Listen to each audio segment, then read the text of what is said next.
sometimes varied their rhyming scheme, and that to do so was allowed. Yes, but those are poets who have much experience.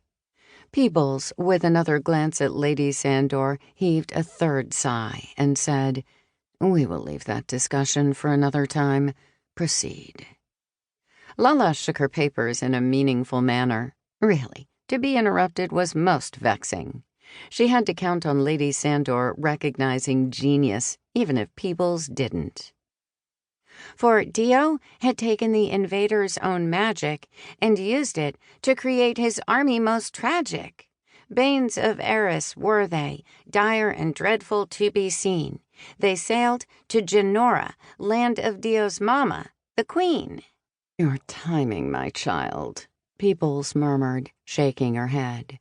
"We must have a talk about meter later." But brave Dio's father, Lord Israel of Abed, raced to Genora, and there he met a handsome young arcanist, one named Hallow, lost in a strange land, masterless. His fields were fallow. His fields were fallow?" Lady Sandor asked, sounding faintly puzzled. Lala stifled her irritation at being interrupted again, and with a little frown said, "It's a metaphor. It means he didn't have a plan." "Ah, indeed." Lady Sandor passed a hand over her mouth as if she had to cough. "Pray, continue, child." Allegria and Hallow met and fell in love, and with them came Thorn, a wooden bird but not a dove. Hallow was given Kelos, land of spirits and fierce ghosts, while Allegria wielded the light of Curia's blessed sun motes. "This really isn't very good," one of the two youngest apprentices whispered. "Shh, she's looking at us," the other answered. Lala sharpened her glare for a moment, then returned to her epic saga. Lord Dio, Allegria, Hallow, and Thorn too. To Starfall City they all but flew.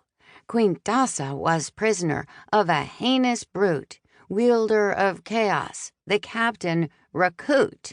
"Raisin," came the correction from the back of the small room. The captain's name was Raisin. Lala paid no mind to the comment, too caught up in the beauty of her vision. Besides, she was getting to the good part. She stood on a chair and, with one arm lifted high, continued in as ringing a tone as she could muster given the heat and dust. Dio's sword sang with blood of the vile Harborim, while Allegria and Hallow hacked them limb from limb. But the captain was canny, and through his portal he took the queen, leaving Lord Israel behind to face the council's spleen. "Really, Lala," Peebles protested. "Spleen is definitely not a metaphor." Lady Sandor gave another one of her odd coughs. The Council of Four Armies was very, very mad. They did not like Dio. They thought he was bad. So Lord Israel used the Queen's own precious moonstones to send Dio far away to a rocky outcast home. And when Raisin returned, intent on grinding us all to sand, Allegria and Hallow and Dio cast him from the land. Through the very portal he came in, and which Allegria destroyed, but not before Dio, fearing for the Queen, a hasty plan employed.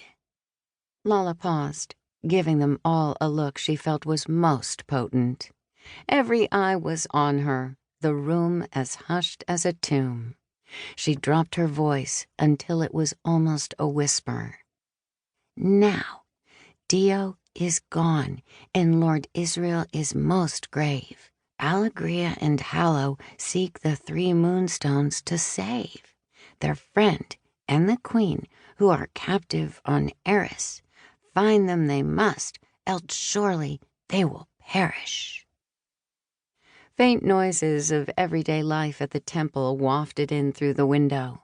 The distant chatter of priests as they went about their chores, the gentle hum of bees on the honeysuckle that climbed along the corner of the schoolroom, and the soft lowing of cattle as they were herded in for afternoon milking.